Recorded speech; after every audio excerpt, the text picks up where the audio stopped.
All right, shalom, shalom. Before I start this lesson, I'd like to give all our praise, the honor, and the glory to Yahweh, Ba'ashem, Yahweh Shah, Ba'ashem Kadash. Double honors to the elder apostles and elder bishops everywhere, and salutations to the hopeful elect. Now, the title of this lesson, Lord willing, is a short and edifying lesson, but the title of this lesson is There's Better Days to Come. And I want to make this lesson because I'm watching the elder Lamadia from the main camp, and I seen one of his I was watching a few. I watched his lesson, and when I watched the lesson, I also watched the lesson where he talked about, how there are better days ahead, and how it may be rough right now, or it's tough right now, but things are gonna get better, especially when we enter into the kingdom. Things are gonna get much better. So this is only temporary compared to the eternal weight of glory, compared to eternity.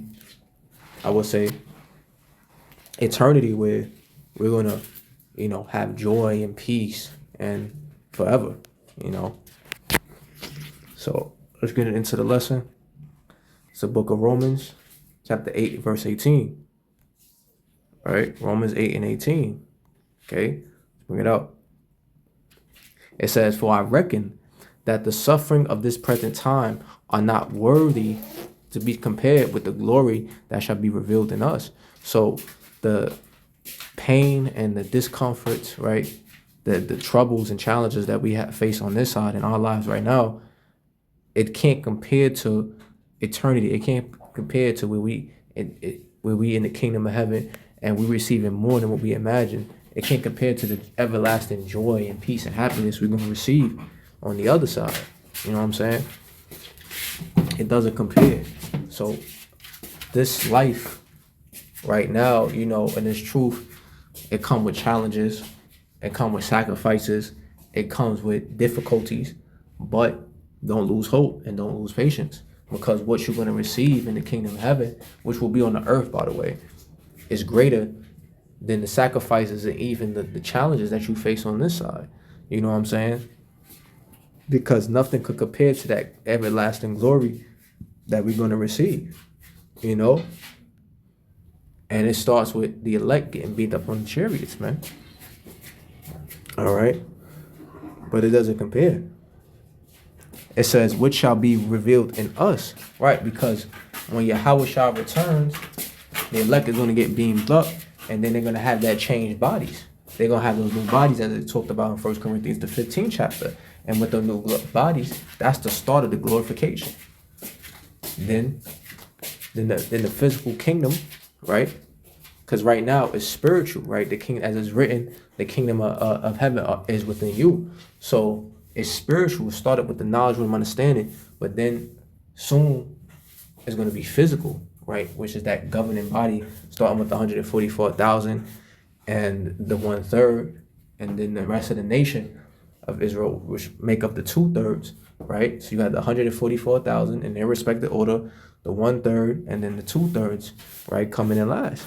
Okay, and that makes up the nation of Israel. Okay, and that's going to be the nation that's going to rule over the planet Earth in the future. Okay. All right, and they're going to be the sovereigns. They're going to be sovereign. We're going to be free, right, as Israelites, and we're going to rule over the planet Earth, and not just the planet Earth, but multiple planets. Okay. And that government, right, within the nation of Israel is the 144,000 and the 1/3. Okay, they make up the governing body of of the nation of Israel. All right.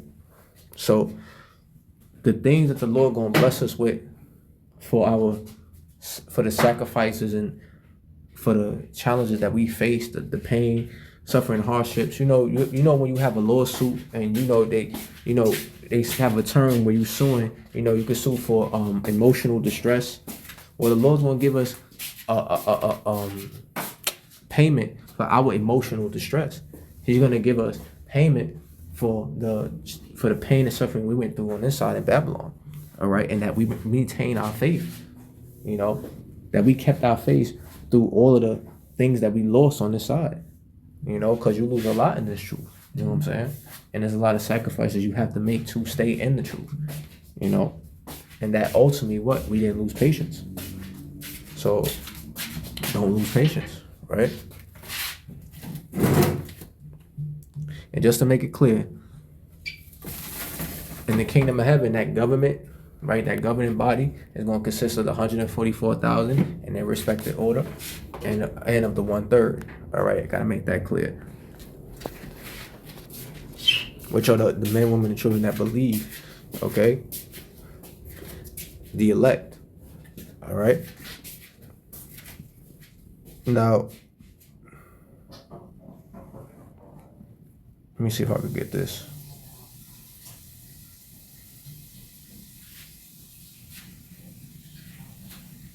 I got a precept here. It's Sirach 2 and 10.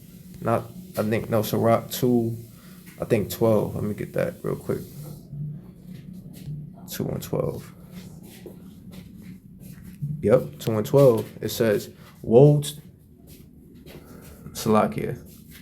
I can read 2 and 12. It says, woe be to fearful hearts and faint hands, right? Doubtful, right? And why did you doubt? Why? Those are individuals in the truth that doubt. Why they started doubting? Because they lost patience. And the sinners that go two ways. See?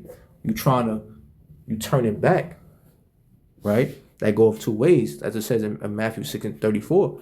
24, Salakia. You can't serve two masters. Either you will hate the one and love the other, or love the one and hate the other. You cannot serve Yahweh Shema Shah Mammon, right?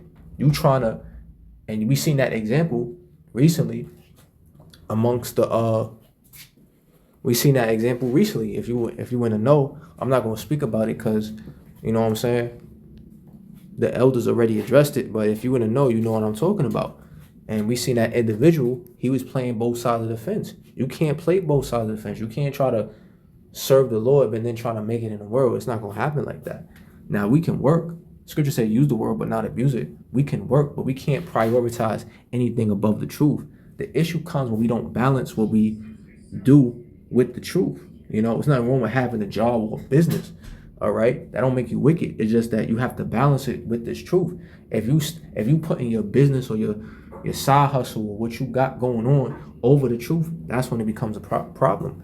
Because what did the Lord say in Matthew the 16th chapter? He said, if you put anything above me, roughly paraphrasing, you can't be my disciple. So we have to prioritize serving Yahweh Shema Shah over what we got going on, right? That's where balance come in. You got to balance it out. If you can't balance it out, then you got to give it up. It's either the Lord or whatever you got going on in the world, in your own personal life.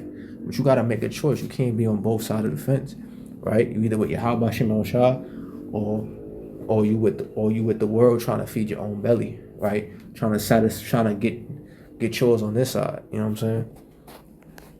Verse 13, it says, woe unto him that is faint-hearted, for he believeth not, therefore shall he not be defended, right? And you see guys, even women, you know, they become faint-hearted. They fall out because they lost patience and they stop believing.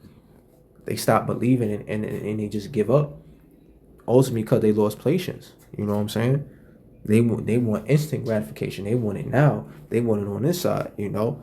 And in their mind, you know, they start to believe that the Lord not coming back and that, you know, that the promises are not true, which we know that's a lie. Because we understand through prophecy and we're measuring the time diligently that Yahweh Shah is coming back and he's coming back in our generation. And that everything that he promised us that he's going to fulfill, he's going to give to us. You know what I'm saying? But again, these individuals that became faint-hearted, that fell out, those were the ones that lost patience. They got tired of waiting. All right. Verse 14, it says, woe unto you that have lost patience.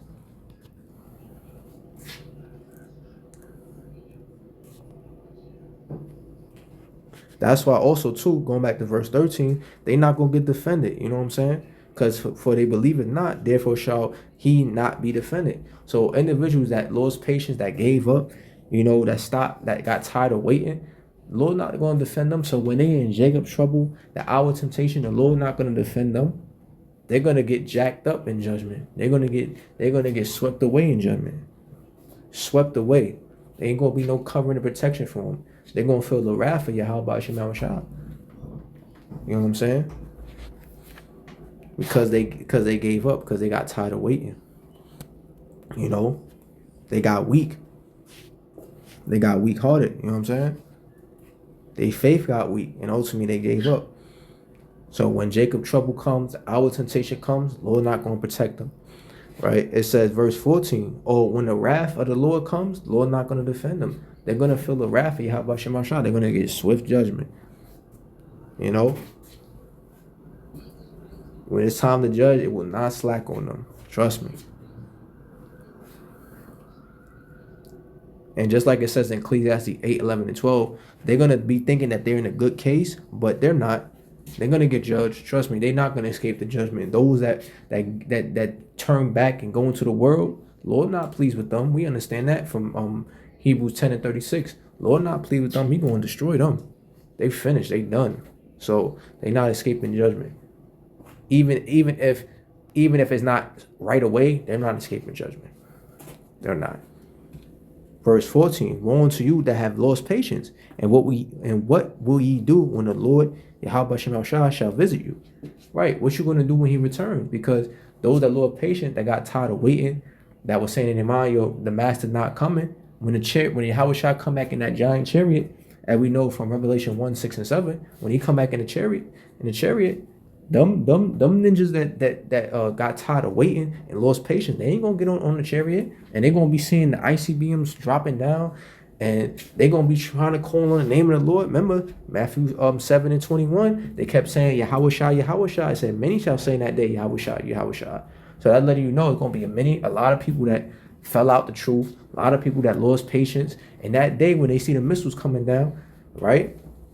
They're gonna be crying. They're gonna be screaming the name of the Lord, trying to get on them chariots, trying to get delivered, and the Lord not gonna hear them because He already seen their heart. He already see what they did. Everything is being recorded, so He already know they don't have faith. He already know that they went back in the world. They turned their back on Him, on the Lord. You know what I'm saying? So He ain't gonna save them in that day. So for those who lose patience, hey, the Lord ain't going to deliver you. When them chariots come back, you ain't going to get on the chariot, man. You're going to get burnt up in Babylon. Right? And even if you don't, even before the chariots, you know, those that fell out, that lost patience, they're going to get swept away in judgment. And if they ain't swept away in judgment, they definitely going to get hit with the ICBMs.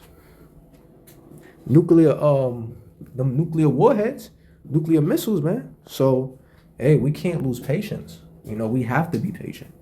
We got to be patient. Matthew 24. And let me see.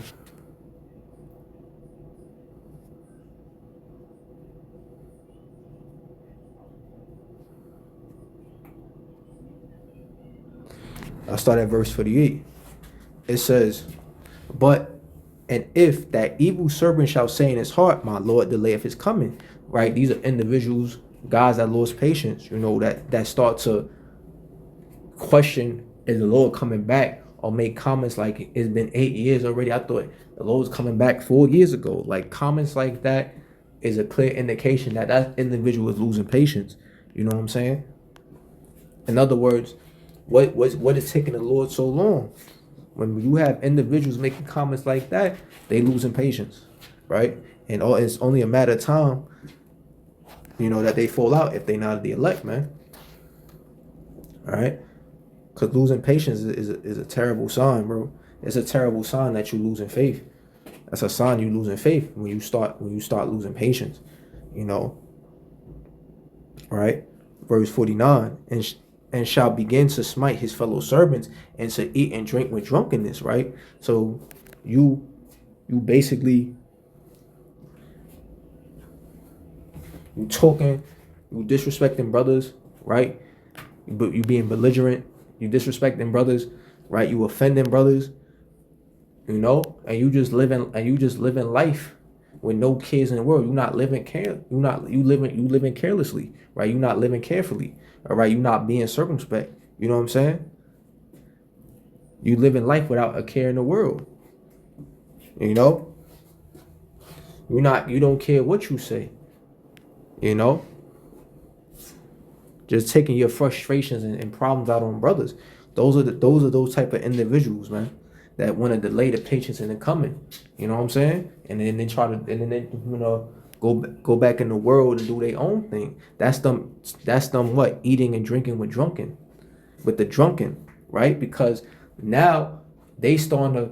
These are individuals that starting to go back in the world. They starting to just, doing the things that they once spoke about not doing, right? They become reprobates because these individuals that lost patience, eventually they fell out, and what they became? Reprobates. The same thing. And a reprobate is an individual that was basically speaking against sins, but now are committing sins, right? But thinking that judgment not going to fall upon them. They in the spirit of Ecclesiastes 8, 11, and 12. And I highly recommend you check that out. They in that spirit because they thinking now that the sins that they committed, they're not going to get judged for. The evil won't visit them for the evil that they're doing. See what I'm saying? That's a reprobate. So these individuals that was once in the truth, they later become reprobates. That's what the Lord is saying when you see where it said the fellow servants and to eat and drink with the drunken, right? They become reprobates because now they lost patience, they lost the faith, and now they going back in the world doing their own thing, and they thinking that no judgment is going to come for them, right? No evil going to visit them, right? For the wickedness that they doing, not just for falling out the truth, but all the sins they doing in the world, man. Because they lump with the 2/3, so now judgment going to visit them. All right.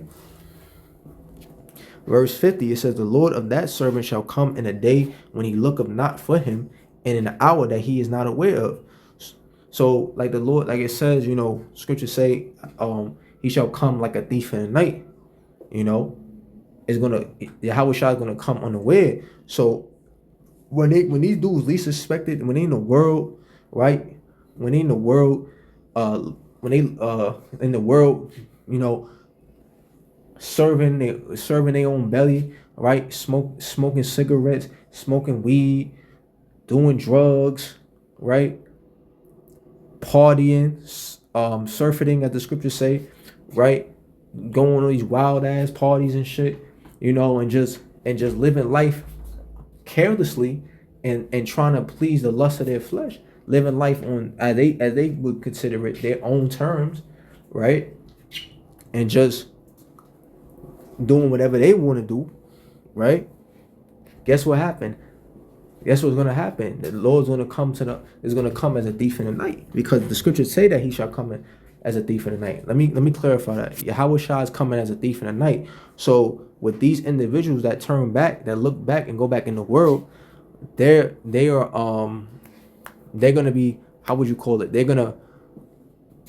not gonna be aware, right? The Yahweh Shah is gonna come on them unexpectedly because they're not watching, they're not paying attention. Why? Because they in the world partying and living their life and living it how they want to live it. Do what thou wilt. See what I'm saying? They ain't a do what thou wilt spirit. And Yahweh Shah gonna come back and ultimately they're gonna be destroyed. Tell you that in verse 51. And he shall cut them asunder and appointed him his portion with the hypocrites. There shall be weeping and gnashing of teeth. Why? Because that means what? That's the ICBM nuclear destruction, which is the second death. They're gonna get hit with a missile. Why? Because they knew better, but they ain't do better. Remember, the scriptures say that a servant that knows but didn't do what his master say, they shall be beaten with many sore strokes. So these individuals that fell out, they're gonna get beaten with many sore strokes, man. Beaten. See? Cause they didn't want to, because they left the truth and want to do their own thing.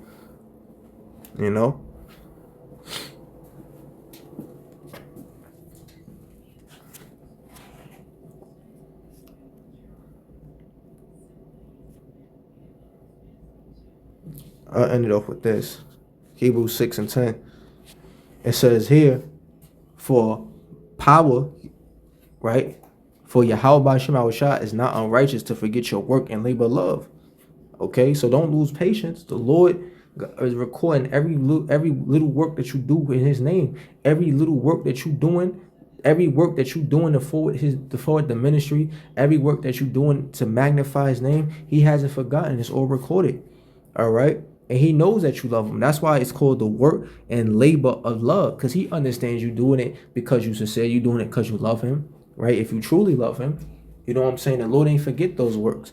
So don't doubt, the gift the Lord gave you. Don't doubt the service that you're doing. You know what I'm saying? Keep pushing. Keep going, right? Continue to serve the Lord. Continue to magnify his name. It says, continue on, it says, for which ye have shewed toward his name, and that ye have ministered to the saints and do minister, man. Okay, so continue to keep pushing, continue to serve the Lord, man. All right, continue to edify one another, continue to build one another's faith, continue to exhort one another, man. Keep going. You know what I'm saying? Keep going, because you're gonna be greatly rewarded, right? In the kingdom, you're gonna be greatly rewarded for all the works that you've done on this side to glorify and magnify his name. Verse 11, it says, and we desire that every one of you do show the same diligence to the full assurance of hope unto the end. Okay, so again, we got to be diligent in this thing. We got to keep the faith, right? Stay patient, keep the faith, continue to serve the Lord, right? Until the end. Matthew 24:13, he shall endure to the end, the same shall be saved, man. You know what I'm saying? We got to endure. We got to keep going, keep pushing. You know, like I said earlier, starting of the lesson, I know it's hard, but we got to keep pushing, because these challenges that the Lord put in our way are like flat. It's like a flat tire, I learned that from the Elder Amadia. It's like a flat tire, it may hinder you getting to your destination. It may how do I say it? It may delay you getting to your destination, but it shouldn't stop you from getting to your destination. So these challenges and things that we face in this truth, it's challenging, but the Lord gave us the strength to get through it, right? The Lord gave us the strength to deal with it. It's just challenging right now. Okay, so those challenging situations, it's just challenging, but they're not there to destroy you. You know what I'm saying? It's not going to stop. If you of the elect, it's not going to stop you from receiving salvation, but it's all necessary, right? You're going to have challenges in the truth. Okay? It's all necessary, right? In our walk to receive the kingdom of heaven. Acts 14:22, through much tribulation we shall receive the kingdom. Verse 12, that ye be not slothful, but followers of them who through faith and patience inherit the promises. See? Don't be slothful, right? Don't be in that slothful spirit of, you doing the bare minimum. Reach for your full potential. You know what I'm saying? Do as much as you can. Don't just try to do the bare minimum, or you only coming out on camp day. Reach for your full potential in this truth. You know what I'm saying? If you know you could do more, do more. Say on, that ye be not slothful, but followers of them who through faith and patience inherit the promises. So the reason why dudes fall out is because they stopped believing, right? They lost the faith, they lost that oil, and they lost patience. You know what I'm saying? They lost that faith and patience. They lost it. So we have to keep the faith. We got to keep being patient, keep waiting, all right, so that we can inherit the promises. Because if we lose faith and if we lose the patience, which are synonymous with each other, because if you have faith, you're going to be patient. And if you have patience, you're going to be faithful. You know what I'm saying? They're synonymous with each other. So if you are joined to each other, so if you lose the patience, you're losing faith. And if you lose the faith, then what's going to happen? You're going to go back in the world. You're not going to inherit the promises. You're not going to get it on this side. The first go around, you're going to have to be destroyed and then be reborn in the kingdom as a newborn babe, man. You know what I'm saying? But again, why would you want to go through the second death if you don't have to? Getting hit with something that's close to the core of the sun. I don't want to get hit with that. And if you in your right mind, if you know what you involved in, you shouldn't want to get hit with that either. Okay?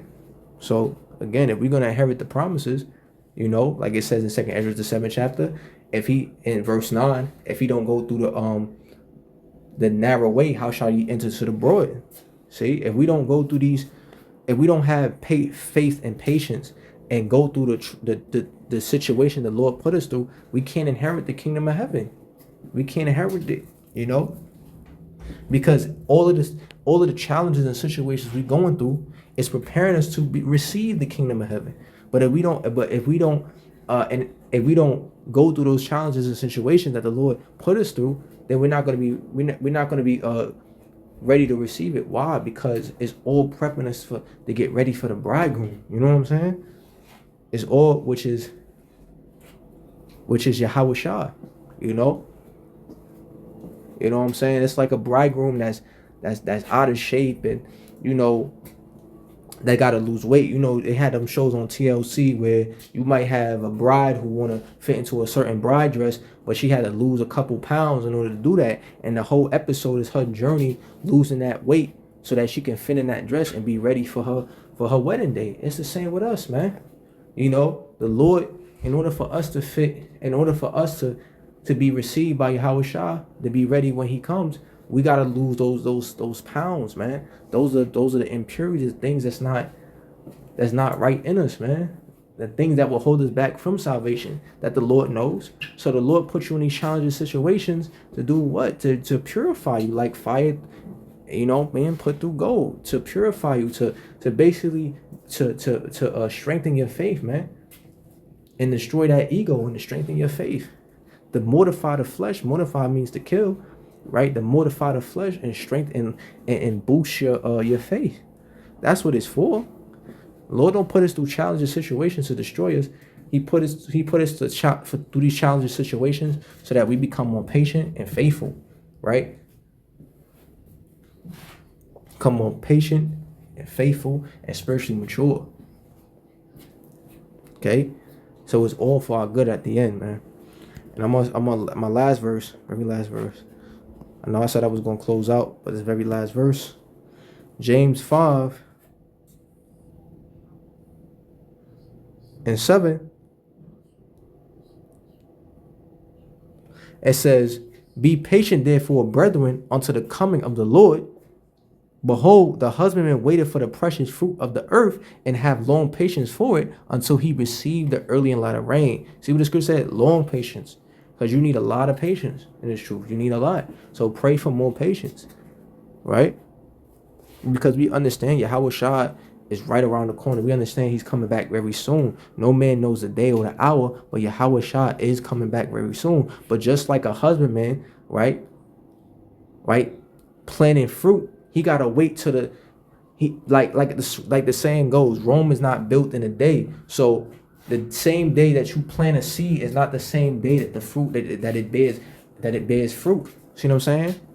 That fruit seed that you plant doesn't bear fruit the same day that you plant it. It takes time, and eventually that husbandman will have to wait till the time for the season of the harvest for them to reap the fruits. See what I'm saying? When the time where there's a time where when you plant fruits, and you know what I'm saying, there's a time where it bears a season where it's gonna bear fruit, but you gotta wait on that. You can't rush that process. You can't get impatient in that process.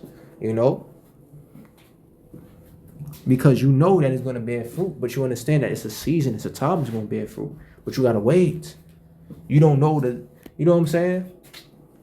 You don't know the exact day or hour or minute that's going to bear fruit, but you know the season. And it's the same with us in the spirit. We don't know the exact day or time or second or hour the Lord coming back, but we understand the season, and this is the season right now that the Lord will return. We in that generation, we in that time of Yahweh Shah's second coming. So let's be patient, right? Let's be faithful. Let's be found worthy. Let's be received by our bride Yahweh Shah, and let's go home, man. Let's go home. I want to go home. I know you want to go home. Let's go home. Let's go home. Because if you a real one, you tired of Babylon. I know I am. I know you are.